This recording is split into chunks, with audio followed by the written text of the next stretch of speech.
Buenas tardes, ¿se me oye bien? Bueno, antes que nada quiero dar las gracias a los organizadores por invitarme a estas jornadas. Gracias, Alberto. Gracias al Club Náutico por ser los anfitriones de este acto y gracias a todos ustedes por su asistencia. Bien, en sí, más que una conferencia, es presentar mi libro de la historia del Sáhara español, desde que es español hasta que dejó de serlo, durante 91 años oficialmente. Como va a haber dos ponentes más, dos compañeros que van a hablar a continuación sobre hechos más concretos, yo me voy a limitar a hacerles a ustedes, si les parece bien, un resumen cronológico de la historia del Sáhara español, sin entrar en muchos de esos temas, todos o casi todos ellos apasionantes, muchos de ellos trascendentales para comprender lo que es el Sáhara Occidental actualmente, pero que, como digo, van a haber otros dos ponentes que con mucho más criterio y conocimiento van a entrar en profundidad en algunos de esos temas. Bien, como saben ustedes, el Sáhara Occidental estaba geográfica y políticamente y socialmente muy vinculado a las Islas Canarias. Las Islas Canarias, como todos sabemos, es un archipiélago que fue descubierto en 1312 y que fue conquistado a lo largo de todo el siglo XV. Tardaron 94 años en ser conquistadas todas las islas. Sobre el Sáhara Occidental, propiamente dicho, las primeras noticias que se tienen en España son un viaje, es un documental que hizo Jaime Ferrer al Río de Oro en 1346. Fue el hombre que era un fraile que puso el pie en aquella zona, en el continente africano, pero él creía que lo que estaba pisando era el río de Senegal. Por eso le llamó el Río de Oro, porque el río de Senegal es de donde zarpaban los barcos con el oro del Imperio Ghana en aquel momento, que estaba bastante más al sur. Luego tenemos dos mapas muy interesantes, uno de Angelino Dulcert, de 1339, en que ya aparece un boceto de la costa, sobre todo, más que del hinterland, de la costa del Sáhara, y un atlas de Abraham Creques, de 1375, que es el primero con el que, de manera canónica o académica, se da como el primero oficial del Sáhara Occidental. Los habitantes del Sáhara los nativos eran los llamados bidanís, que lo llamaban así por ser de vivir en el Trap el Bidán, tierra de blancos, por oposición al Trap el Sudán, tierra de negros, que estaba situado más al sur. El idioma que hablaban era el hasaní, es una mezcla, abreviándolo mucho, del árabe y el amazigh. Actualmente también tiene bastante vocabulario español, por razones obvias. Entre los siglos XVI y XVIII, esa costa, no el interior, la costa del Sáhara Occidental se convirtió para los españoles, sobre todo para los canarios y a los andaluces, en un caladero en donde ocasionalmente desembarcaban para construir algún fortín y también, por qué no decirlo, para saquear a los nativos y para comerciar con esclavos. Todo esto se hacía como iniciativa privada, con empresas privadas, lo que pasa es que siempre iban escoltados por militares españoles, de acuerdo con el gobierno español. Jean de Bettencourt, en 1404-1405, uno de los señores de Canarias, con origen francés, desembarcó y se adentró 8 leguas, en el interior de 8 leguas, viene a ser aproximadamente, no sé si será así, pero aproximadamente 13-14 kilómetros, para a conocer, explorar el interior, pero su intención era sobre todo pues tratar con la compra de esclavos, que empezaba a ser muy importante para la economía de Canarias, y también para asaltar algunas caravanas. Las caravanas de comercio del Sáhara, como ustedes saben, eran muy importantes ya desde la antigüedad, no desde la Edad Media, desde la antigüedad. Hay crónicas de clásicos de hace 2000 años en que ya se habla del oro de Ghana y el comercio que había del caravaneo desde el Golfo de Guinea hasta el Magreb, ida y vuelta. Estas caravanas eran de mucho interés para los españoles porque ayudaban a que entrara el comercio africano, pero les pillaba un poquito lejos, porque llegaban de Guinea, el Golfo de Guinea. Tombuctú era la clave, el epicentro donde se encontraba la mayoría de las rutas caravaneras, y de ahí subían unos hacia Libia, otros hacia Argelia, otros hacia Marruecos, y entonces nos pillaba un poquito lejos, sobre todo porque había que atravesar el desierto del Sáhara.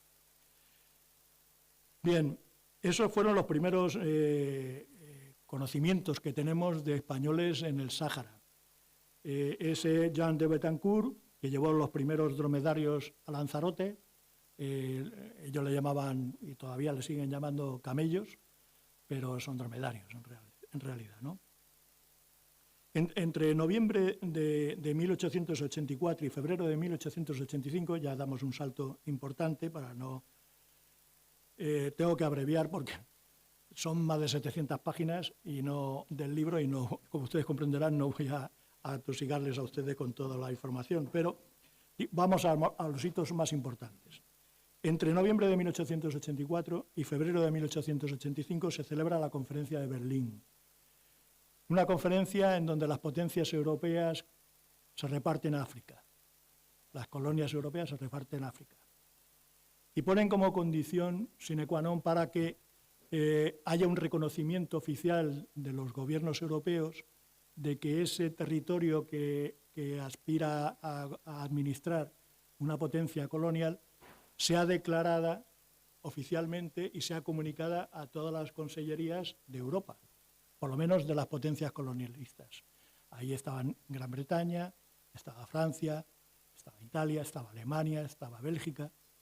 Entonces, había más países, pero esos, digamos que eran los más importantes, y se decidió que para que reconocer internacionalmente que un territorio africano pertenecía a tal colonia, a tal metrópoli, debía de ser declarado de tal manera que se supiera incluso si era conquistado pacíficamente o no.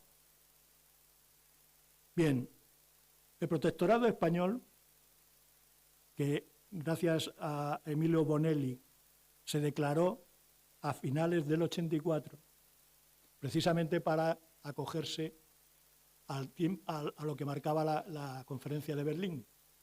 Y efectivamente se cumplió comunicándolo oficialmente que el protectorado era desde Cabo Bojador hasta Cabo Blanco, lo que ahora es el norte y el sur del Sáhara Occidental, y se comunicó oficialmente a todas las consellerías por los diplomáticos repartidos en Europa. La ocupación se realizó, y esto hay que enfatizarlo, siempre pacíficamente. Los españoles ocuparon el Sáhara, de la costa y luego del interior, pacíficamente, en contraste con lo que hicieron otras potencias coloniales como la francesa o la inglesa. Fue por esa época cuando se construyeron ya las primeros protourbes, protociudades, entre ellas Villacisneros. Otras desaparecieron con el tiempo, pero Villacisneros permaneció y se construyó, como ustedes saben, en la península del Río de Oro. En 1886, al año siguiente, españoles militares y civiles llegaron a acuerdos con tribus del norte y del sureste del Sáhara, de las tribus Tecna, entre lo que es ahora Marruecos y el Sáhara, o el sur de Marruecos, Tarfaya, en el norte, o Ijil y Andrar-Temar al sur. Y eran unas zonas bastante ricas, aunque eran del interior, porque tenían minas importantes y también, sobre todo, salinas. Pero el gobierno español no quiso reconocerlo oficialmente. En aquel momento, el gobierno español, el de la Restauración, decidió que no había economía ni ganas ni para hacer un esfuerzo de lo que suponía colonizar, ocupar esas zonas que, aunque algunas de ellas, como hemos dicho, podían tener un potencial económico interesante, según sus cuentas no merecía la pena. Y no se reconoció internacionalmente. Luego esas zonas pasaron a depender de Francia. En 1902 se aprueba el primer presupuesto de la colonia del Sáhara, pero incluido como un subepígrafe del presupuesto de Guinea Ecuatorial. En 1913, Francia ocupa por completo Mauritania.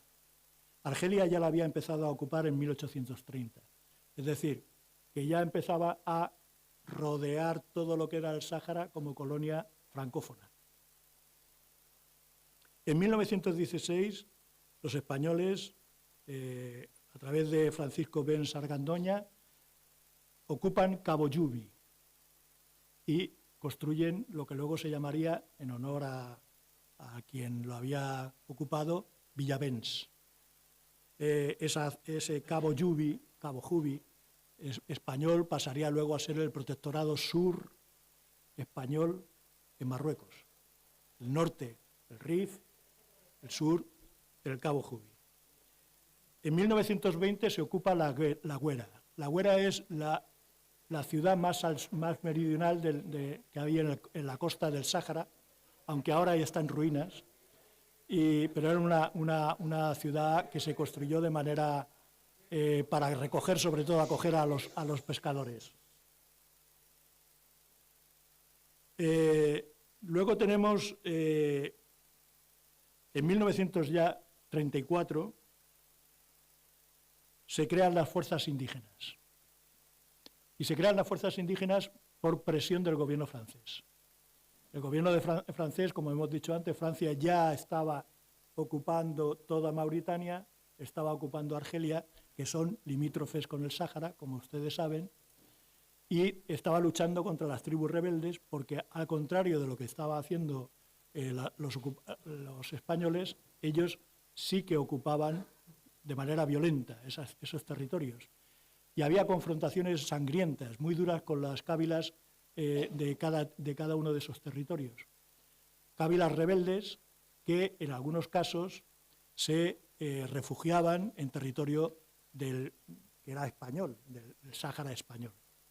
Como nosotros, los españoles, no ocupábamos, no dominábamos, la costa sí, pero el interior no, pues estas tribus rebeldes, digamos que andaban bastante libres para entrar y salir en territorio colonial francés para atacar a las tropas francesas, y eso pues enfadaba mucho al gobierno francés, que exigía al gobierno español que tomara medidas y que cumpliera con su obligación de policía de estos territorios. Y por eso se crearon estas fuerzas indígenas. También en este mismo año, de 1934, se ocupó formalmente el territorio de Ifni.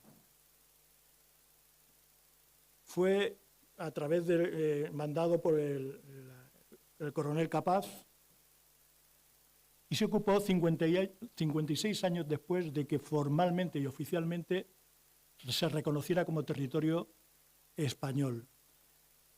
Desde 1878 se había llegado a un acuerdo entre el sultán de Marruecos y el gobierno español en que se reconocía el territorio de Ifni como territorio español, porque se había llegado a la conclusión de que ahí es en donde había estado ubicada siglos antes uno de los fortines, una de las torres que habían levantado los españoles y que había desaparecido.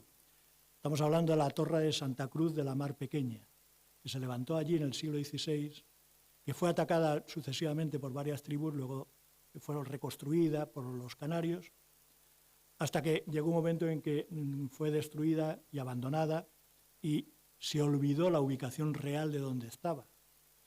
Y fue una expedición que se llamaba Expedición de Blasco de Garay, por el nombre del barco, que estableció el sitio erróneo de donde había estado la torre de Santa Cruz de la Mar Pequeña, la desembocadura del río Ifni, oficialmente el 26 de enero de 1878.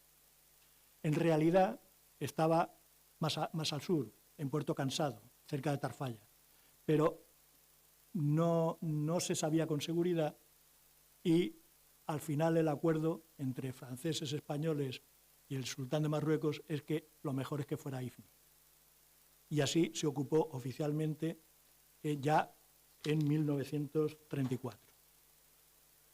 Después de la Guerra Civil y durante la Guerra Civil fue cuando se empezó a ocupar a colonizar de alguna forma el interior del Sáhara español.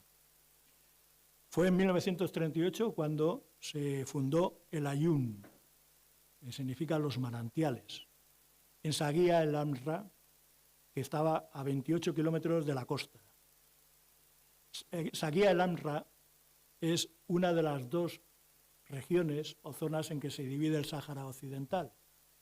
Saguía el Amra es la que está al norte y el Río de Oro la que está al sur.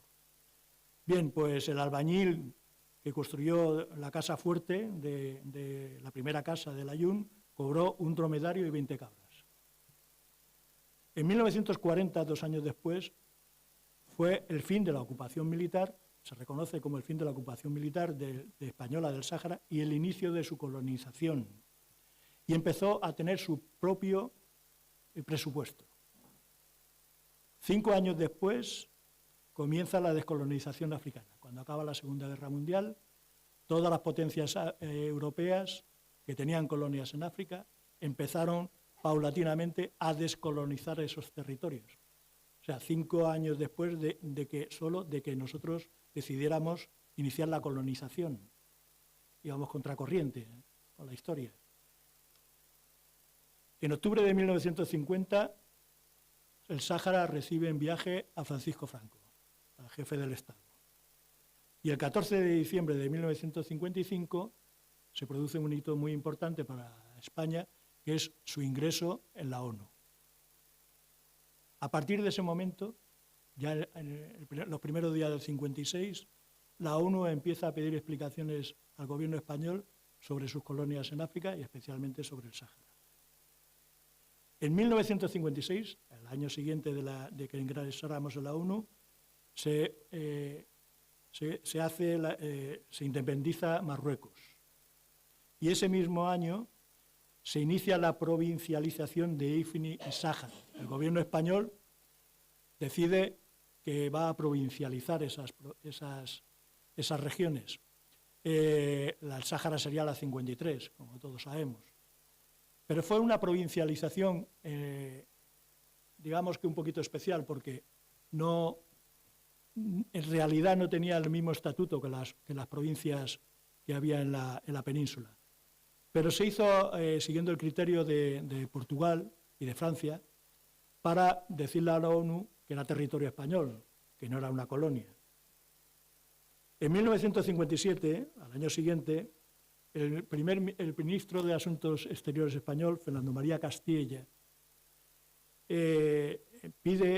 piensa que lo mejor es iniciar un proceso de autonomía, puesto que ya tanto la ONU como en los foros internacionales estaba empezando a exigir a España que descolonizara sus territorios africanos.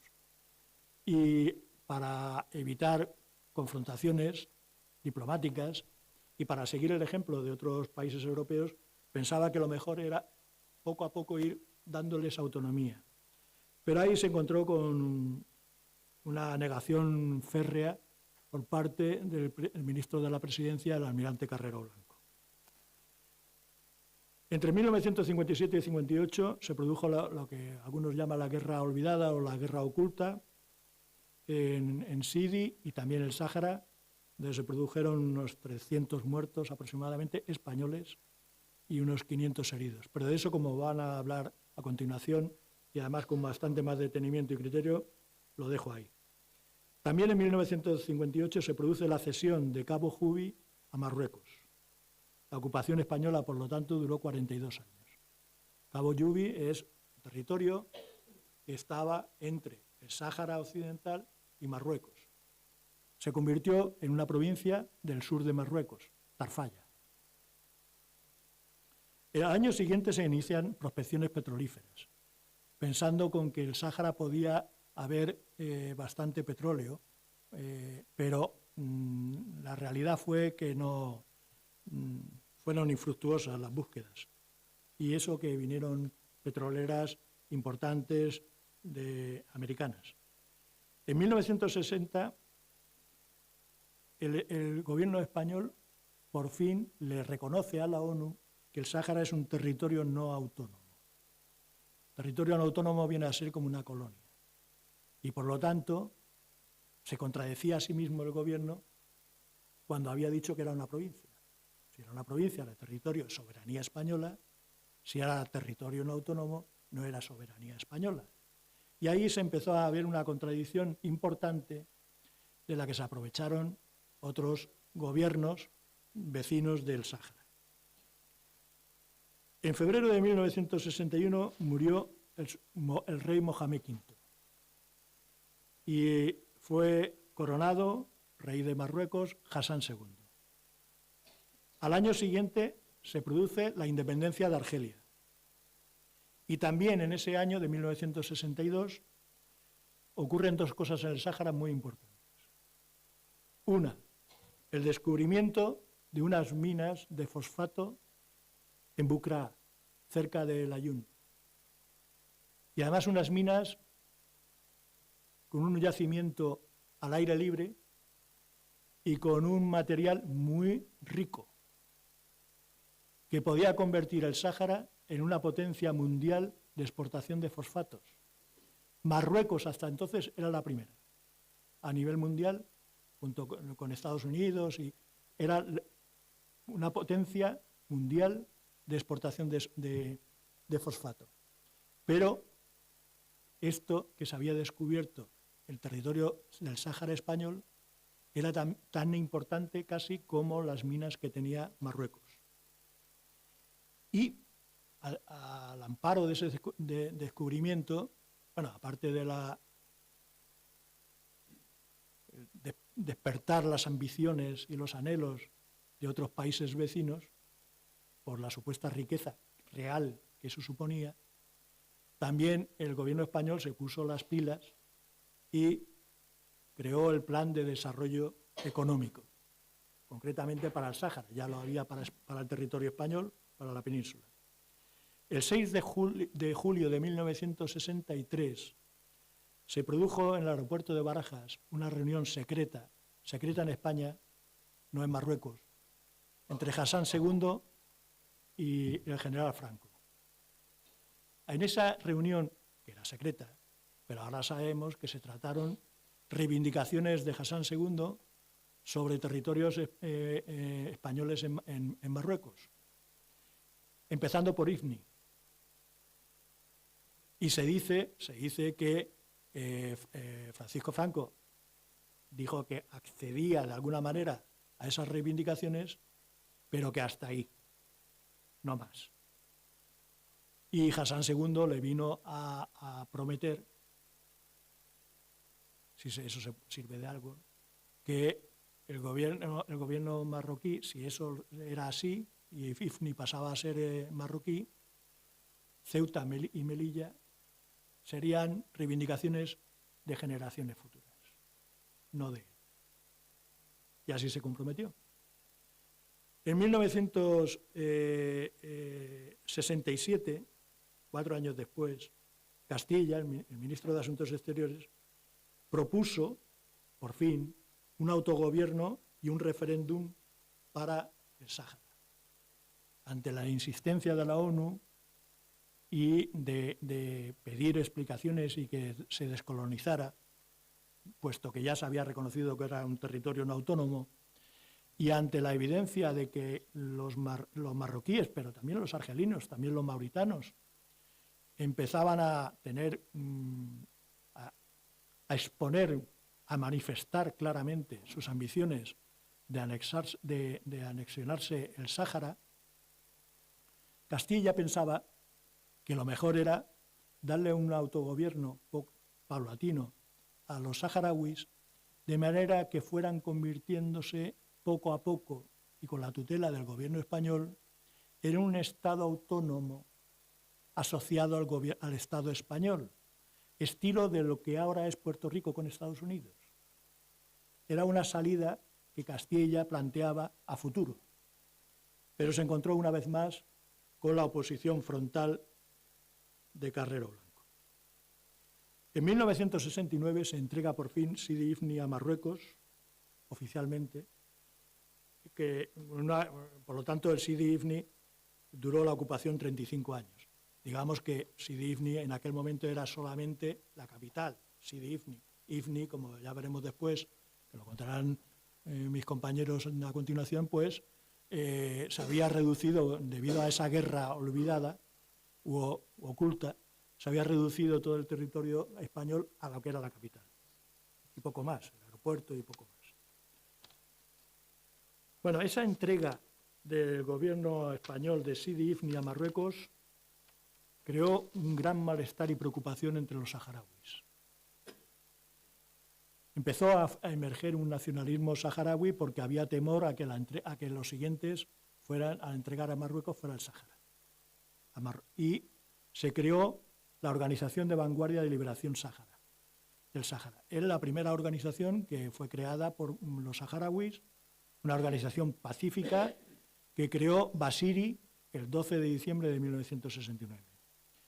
Pocos meses después, el 17 de junio de 1970, esta organización hace una contramanifestación a una manifestación pro-española en el Ayun que habían organizado el gobierno del Sáhara en colaboración con los chiúj, los jefes de tribu del Sáhara pro-españoles.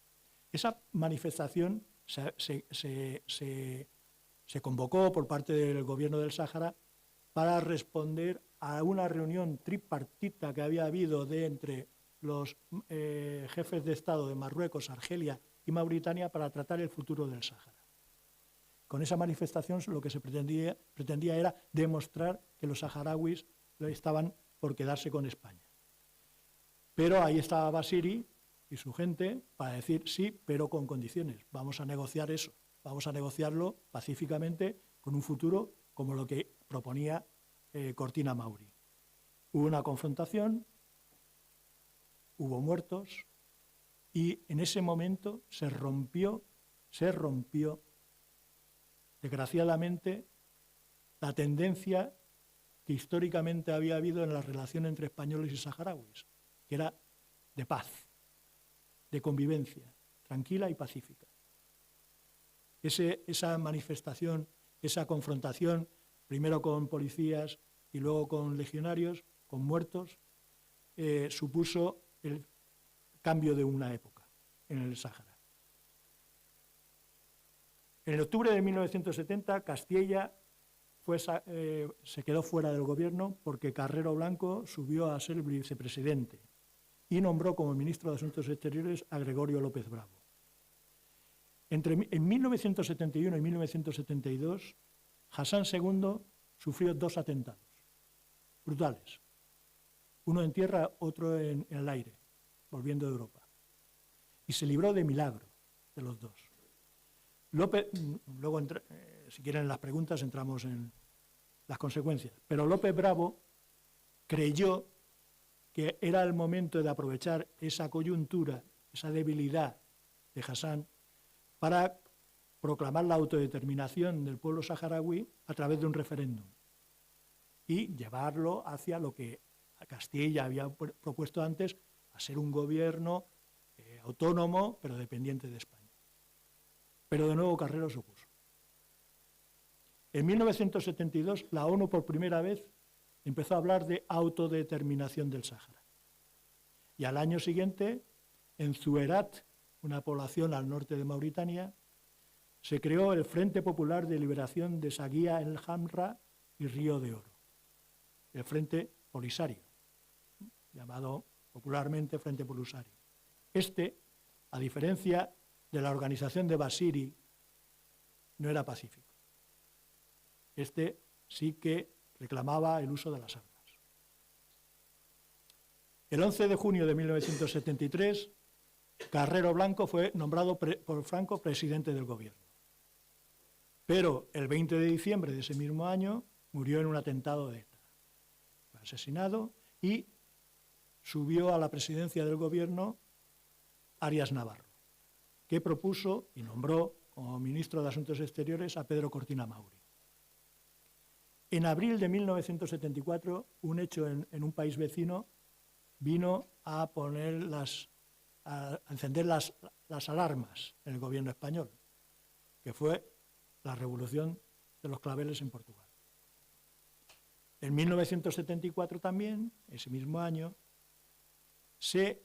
Franco acepta de palabra, verbalmente, a que se haga un estatuto de autonomía del Sáhara y que se funda una asamblea consultiva de Chiuj que se llama la Yemaa. La Yemaa es lo que, como los saharauis siempre llamaban a lo que eran los órganos de consulta de ellos. Pero esto ya organizado oficialmente por el gobierno español en prevención de que no sucediera como estaba sucediendo en otras partes, ¿no? Pero Hassan II reaccionó de una manera rápida y muy contundente. Envió a sus fuerzas al FAR, las Fuerzas Armadas Reales, al sur del territorio marroquí, al norte del Sáhara, y además muchos de ellos, de estos soldados militares, venían de la guerra que había habido con Israel, o sea que venían fogueados, y además organizó una ofensiva diplomática brutal, a la que el gobierno español no supo responder. Sobre todo porque tenía como aliados a los países árabes exportadores de petróleo. En agosto de 1974, el gobierno español intenta recuperar la iniciativa, contraatacar a ese ataque diplomático y pseudomilitar, esa amenaza militar, y anuncia la celebración de un referéndum en el Sáhara en la primera mitad de 1975. Eso, como se pueden imaginar ustedes, enfureció a Hassan II y dijo que iba a recurrir a la Corte Internacional de Justicia, al Tribunal Internacional de Justicia de La Haya, para que dilucidara si había justicia o no en que el Sáhara se independizara o si tenía derecho Marruecos y Mauritania. También se presentó Mauritania al recurso. Al mismo tiempo, el gobierno español vuelve otra vez a replicar y crea el PUNS, el único partido oficial que hubo en España durante la dictadura franquista. Pero claro, no en territorio de la península, sino en el Sáhara.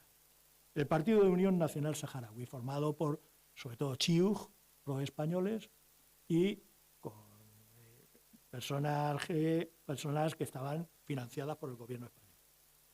En diciembre de ese año, de 1974, la ONU, en una resolución, le dice al gobierno español que espera al dictamen del TIG para el referéndum, para celebrar el referéndum. O sea, venían atosigándonos desde el año 56 en la ONU a ver si descolonizábamos el Sáhara, y 18 años después la resolución de la ONU nos dice, bueno, pero ahora esperaros, vamos a ver lo que dice el tribunal, cuando el gobierno español ya había anunciado la celebración del referéndum.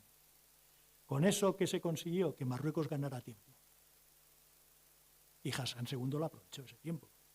Lo aprovechó porque la presión diplomática se redobló y mandó más militares a la frontera. En enero de 1975 se producen los primeros atentados terroristas del FLU, Frente de Liberación y Unidad, supuestamente saharauis rebeldes, en la realidad marroquíes disfrazados de saharauis, con oficiales marroquíes. Los atentados fueron, en algunos casos, brutales, con bombas en el Ayun y en otros lugares que mataron a gente inocente, totalmente inocente. Todos son inocentes, pero en este caso hasta niños. El 30 de enero de 1975, España reconoció que había que aplazar el referéndum, aceptó lo que le pidió la ONU y decidió aplazar el referéndum. ¿Eso qué ocurrió? ¿Qué consecuencias tuvo? Pues un desánimo entre la población saharaui tremenda y una división interna del gobierno. Y la aparición, o por lo menos empezó a emerger ya de una manera notoria, los lobbies que estaban maniobrando en la sombra alrededor del gobierno español. El lobby pro-marroquí, el lobby pro-argelino, que con sus todos intereses económicos y en algunos casos con la connivencia de algunos militares que con la mejor intención del mundo estaban queriendo defender los intereses de España y de los saharauis. Bien, tenemos, y ya voy a acabar porque si no, pero hay un tema muy importante que se produce en mayo de 1975, importantísimo, que fue la visita de una misión de la ONU al territorio del Sáhara. La ONU envió a 3 embajadores de Costa de Marfil, de Cuba y de Irán, junto con todos los acompañantes, a visitar el Sáhara durante varios días. ¿Qué pasó? Muy brevemente, pasó lo siguiente. El gobierno español convencido de que, y las autoridades del Sáhara, convencidos de que los saharauis iban a aplaudir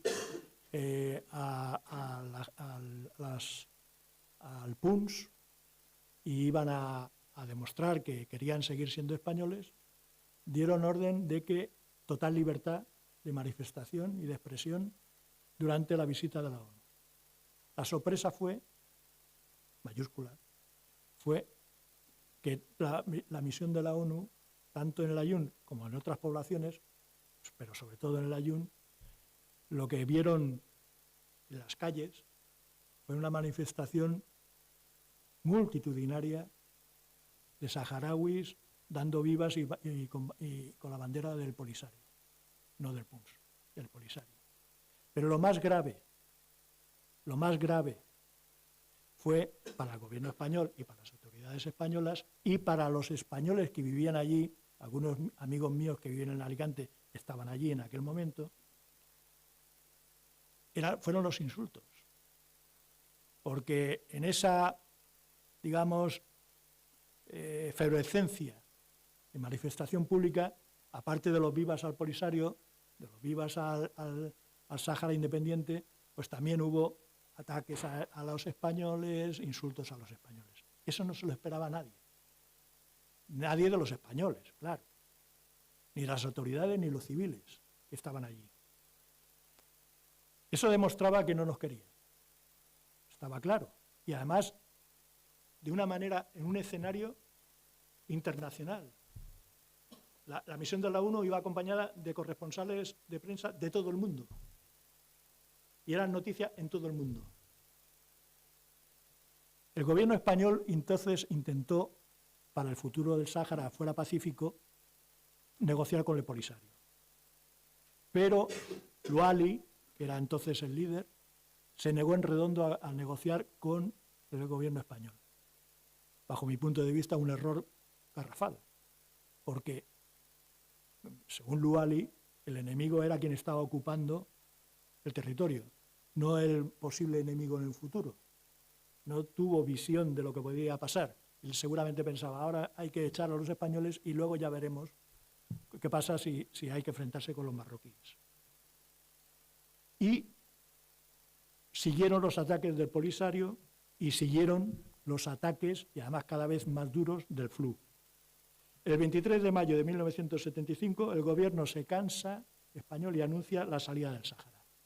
Si hace falta, de manera unilateral. Si no hay acuerdo y la ONU no se pone de acuerdo, se va y que se quede la ONU. En septiembre de 1975, Luali se da cuenta de que, caramba, pues esto va en serio. Estos se van. El gobierno español lo ha dicho oficialmente y parece que han dado órdenes de que el ejército español se va. ¿Y qué pasa con nosotros? Entonces le pide al gobierno español que defienda al Sáhara independiente.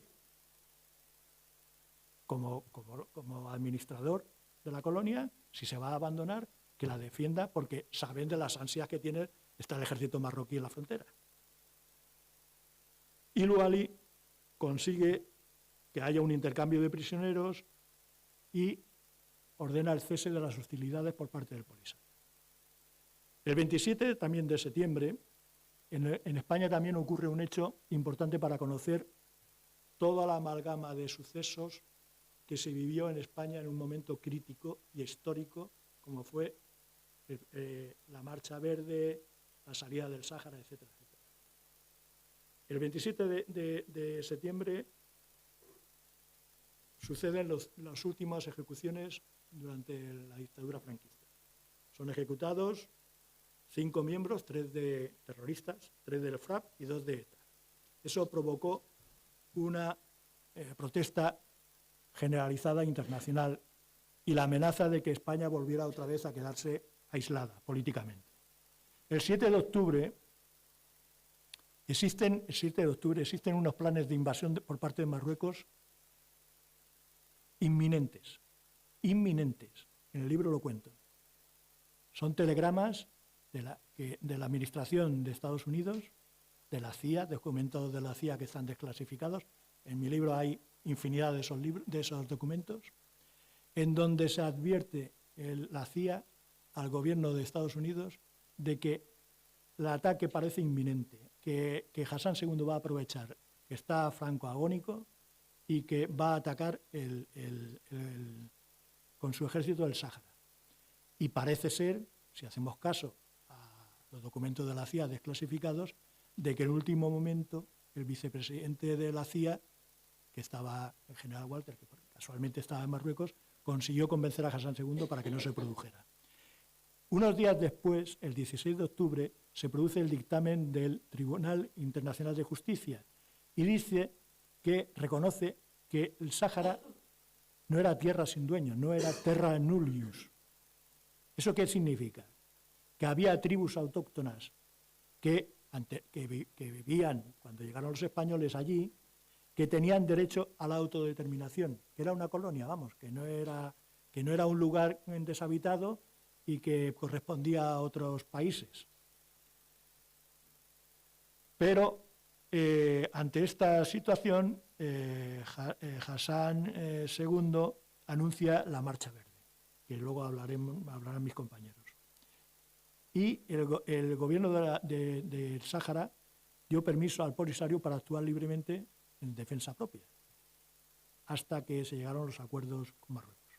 El 21 de octubre, vemos que todo ocurre en octubre, todo muy seguido, unas fechas trepidantes.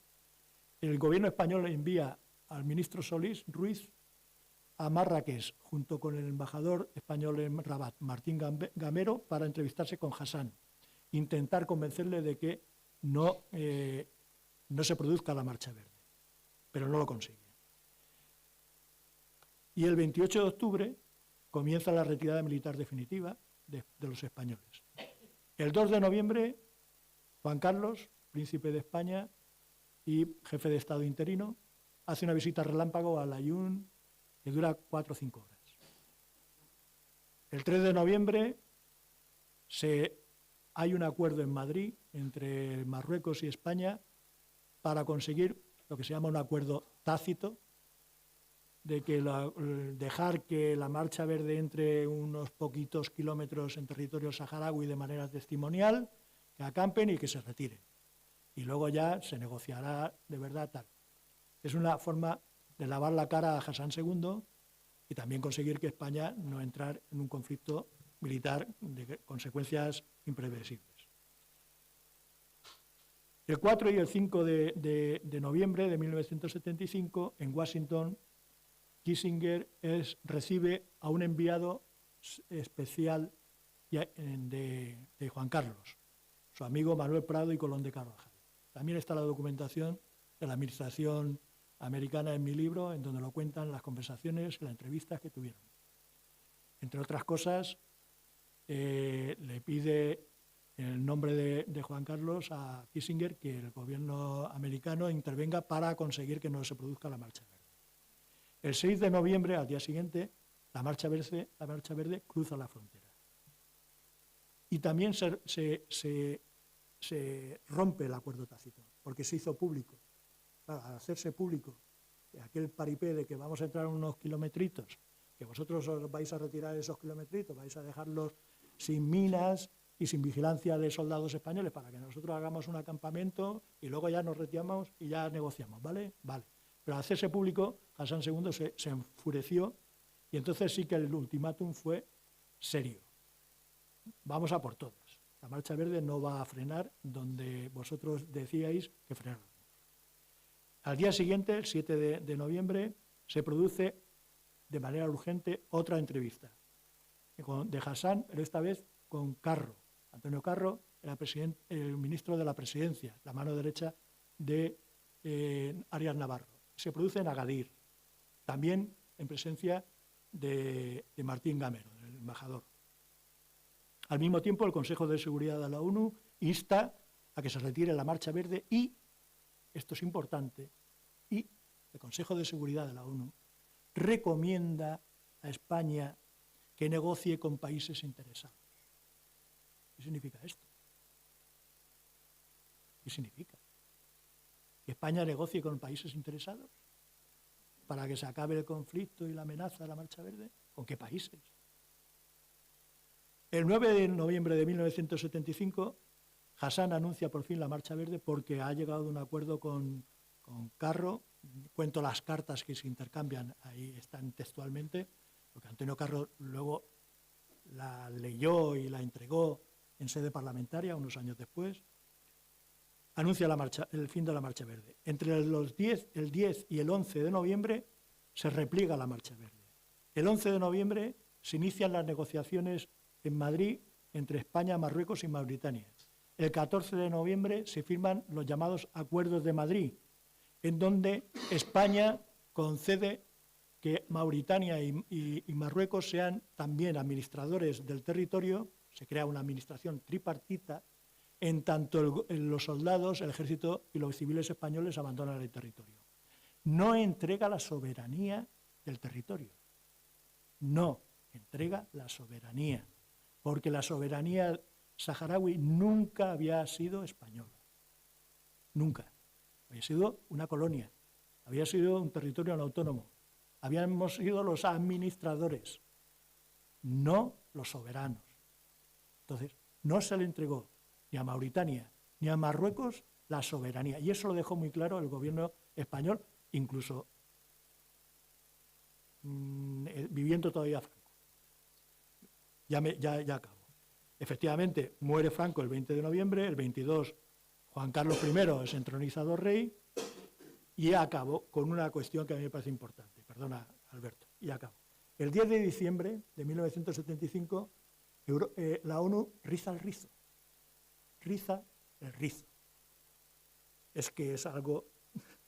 El mismo día aprueba 2 resoluciones consecutivas sobre el Sáhara. Consecutivas. En la primera, hace caso omiso a los acuerdos de Madrid y pide que se convoque un referéndum organizado por España y la ONU. Pero a continuación, aprueba otra resolución en la que dice: estamos conformes con los acuerdos de Madrid y, por lo tanto, el referéndum, si se produce, tiene que ser una administración tripartita y la ONU, y con el acuerdo de la Yemá, y que voten también los saharauis, antiguos saharauis, que se han ido a vivir a Tarfaya, al sur de del Marruecos, Cabo Jubi. Un disparate. Y ahí lo dejo porque ahí se acaba nuestro cometido como españoles en el Sáhara. Sí, luego, si tienen algunas preguntas, ya... Hablamos de pueblo saharaui, pero yo entiendo que realmente lo que había allí eran tribus o, no sé, algo de tipo tribal, ¿no?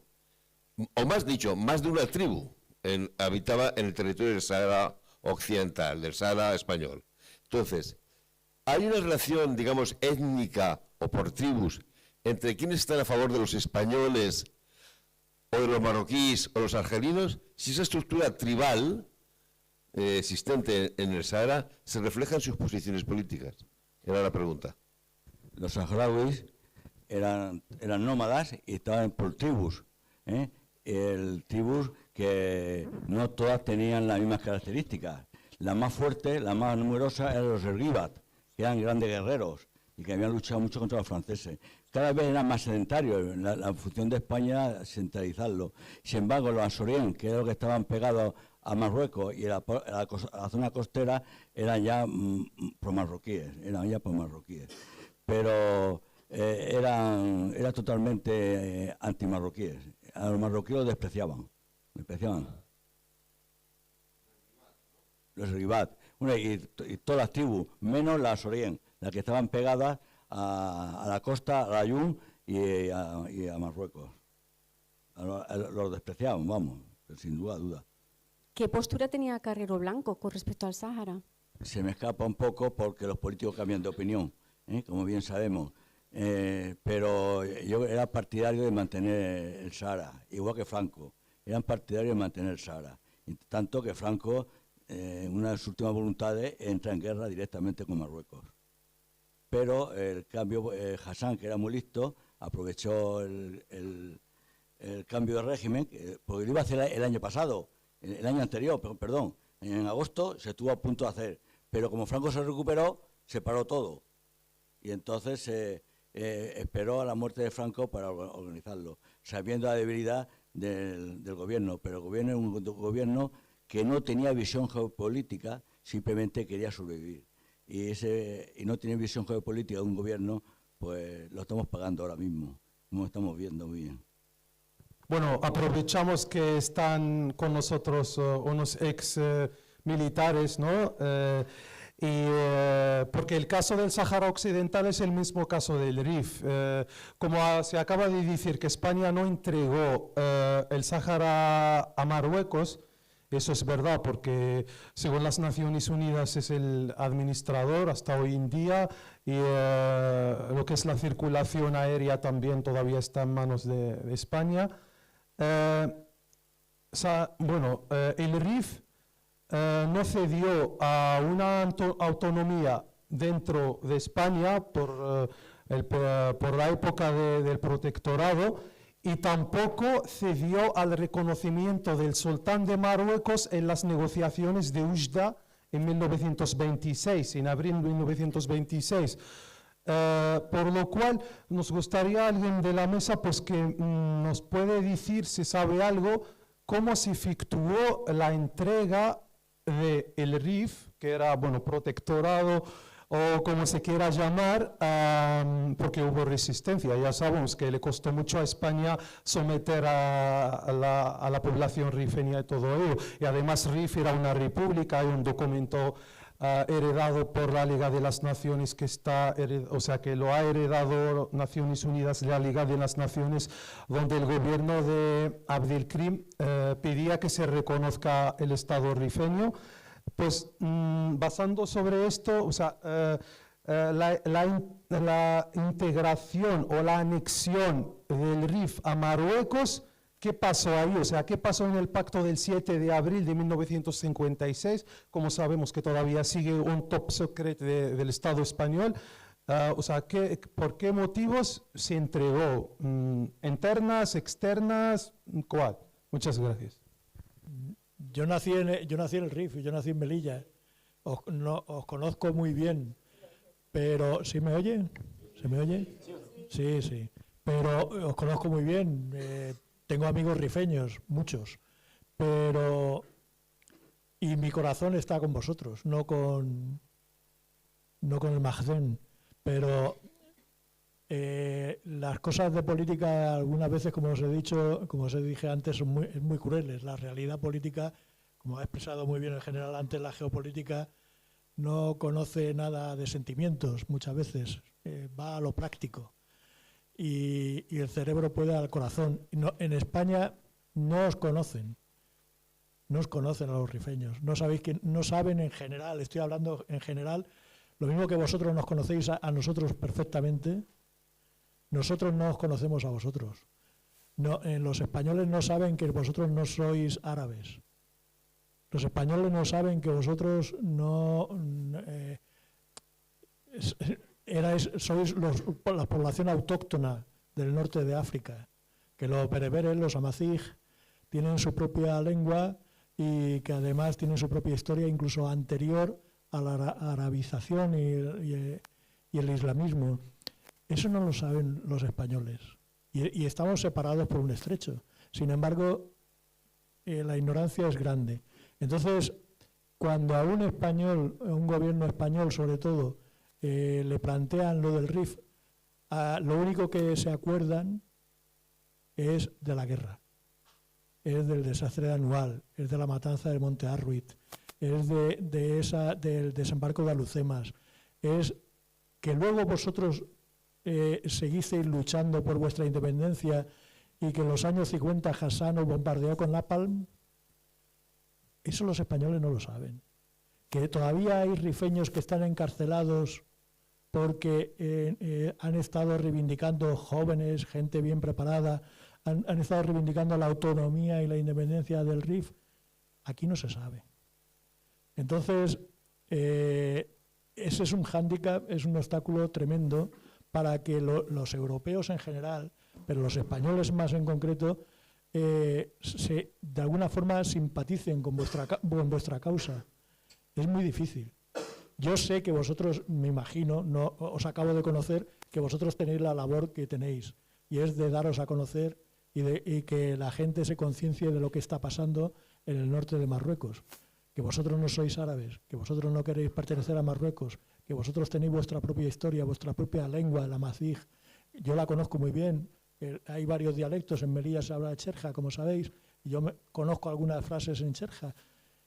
E insisto, tengo amigos rifeños.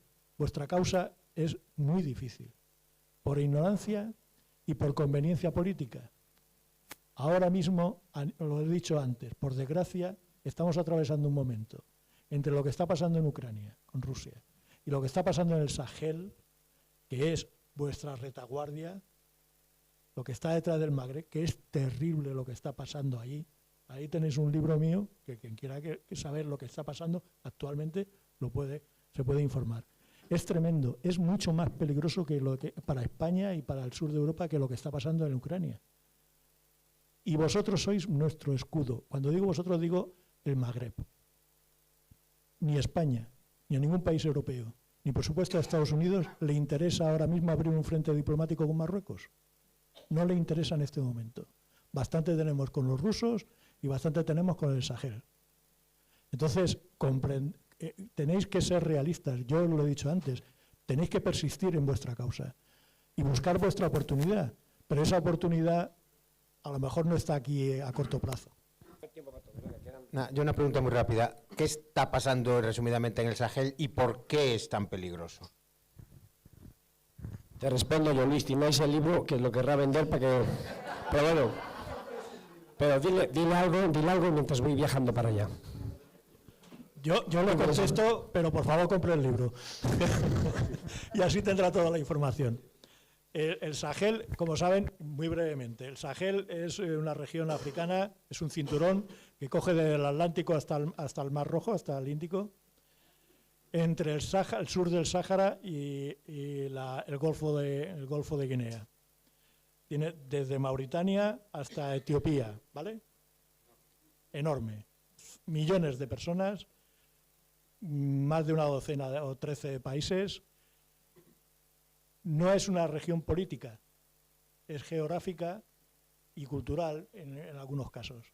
Ahí desde hace años se está habiendo una guerra la más atroz que está habiendo en distintos países, en el Sahel oriental, en la guerra de Sudán.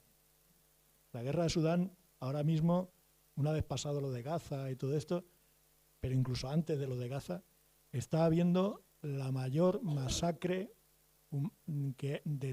desde la Segunda Guerra Mundial. Un genocidio tremendo, con muertes de muchos niños y de muchas mujeres y de manera atroz. Eso está pasando casi absolutamente desconocido en Europa, porque estamos ocupados con otras cosas. No llegan imágenes. Lo mismo que de Gaza y de Ucrania llegan, sobre todo de Gaza, del Sahel no llegan imágenes de Sudán, porque no hay ni un reportero que se atreva a ir ahí, y los que van o los encierran o los ejecutan. Bueno, pero es que luego nos vamos al Sahel occidental y entre Mali, Burkina Faso y Níger son 3 países que han echado a los europeos y se han puesto en manos de los rusos para intentar acabar, por un lado, con los independentistas tuareg y por otro lado, para frenar el ataque de los yihadistas. Ahora mismo, Al-Qaeda y el Estado Islámico, la base mundial la tienen allí. De Afganistán pasaron a Siria y a Irak, y de Irak y de Siria, donde lo echaron, se vinieron al Sahel. Y ahí se están ganando terreno. Se están enfrentando a las juntas militares que están gobernando esos países y a los mercenarios rusos que los están apoyando. Y les están ganando la batalla. Ahora mismo les están ganando la batalla. Si a eso le unimos que Rusia lo que quiere es llegar hasta el Atlántico, la única pieza que le falta es Mauritania. La única. Ya desde el mar de Bahrein, general, a usted que le gusta la geopolítica, desde el mar de Bahrein en Finlandia, al norte de Finlandia, hasta el Atlántico africano, está todo unido por la influencia rusa. Solamente les falta llegar al Atlántico y la pieza que más codicia tienen es Mauritania. Aquí se ha hablado de Guinea Ecuatorial. No he estado yo, lamentablemente no he podido escuchar lo que han dicho los ponentes. Pero los Obiang tenían la Guardia Pretoriana marroquí. Los han echado. Y desde hace unos meses la Guardia Pretoriana que tienen es rusa. Y Guinea Ecuatorial está en el Atlántico.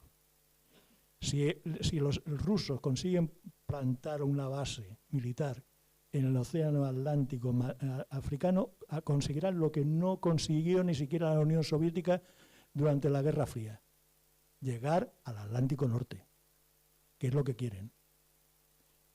Y todo eso mézclalo con el hambre, tráfico de drogas, que por ahí pasa casi toda la cocaína que viene a Europa, tráfico de armas, tráfico de mujeres, de hombres, de personas.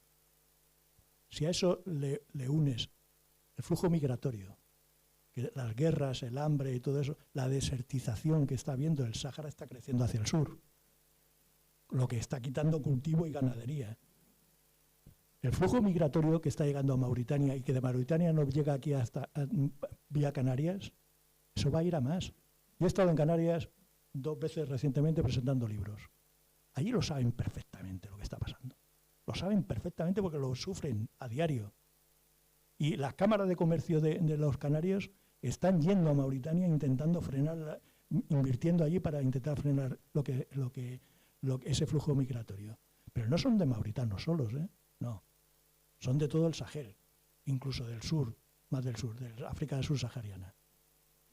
Como alguien controle, sea los yihadistas, sea los rusos, ese flujo migratorio, vamos a reírnos mucho comparado con lo que nos han hecho los marroquíes en Ceuta y Melilla. Es más, como no ganen los rusos y ganen los yihadistas, preparémonos. Como dice el general Miguel Vallenina, alicantino, por cierto, el jefe del CSDEN, con el que yo he compartido algunas cuestiones y he intercambiado libros. Él dice, desde Yemen han mandado misiles a Israel. Los hutíes. La misma distancia hay desde Yemen a Israel que del norte de Mali a Madrid. De Azawad, que es el norte de Mali, a Madrid, la misma distancia. Hasta ahora los yihadistas no tienen capacidad para esos misiles, pero como sigan creciendo la tendrán. Es decir, que lo del Sahel es muy, y en Canarias lo saben, es muy importante lo que está pasando. Y por desgracia, peligrosito para nosotros. Si nosotros no desconocemos eso, tampoco conoceremos la repercusión que puede tener el flujo migratorio que nos está viniendo y el que nos va a venir. En Mauritania hay varios campamentos que hay cientos de miles de personas. El de Mambara, que es el más principal, hay más de 100.000 personas continuamente llegando y saliendo, y muchos jóvenes de los que vienen en pateras, en cayucos, a Europa, vía Canarias, vienen de Mambara. Y eso va a ser imparable, mientras en el Sahel se estén matando.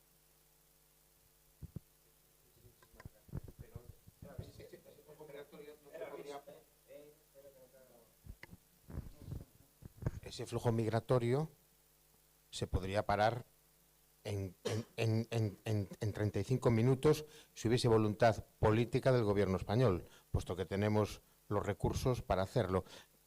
Yo creo que si no se para es porque hay un chantaje de otro tipo, ¿no? Pregunto. Porque militarmente se podría parar en 35 minutos, me parece. Tenemos aquí dos generales. Si los políticos quisieran, no pasaban ni de gaviotas. Bien. Un aplauso.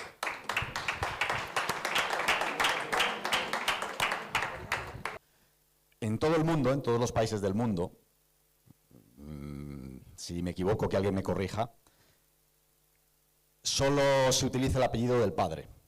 La gente no adquiere el apellido de la madre. La mujer no cuenta para nada, nunca ha contado para nada, salvo en los países que han sido parte de España o de Portugal.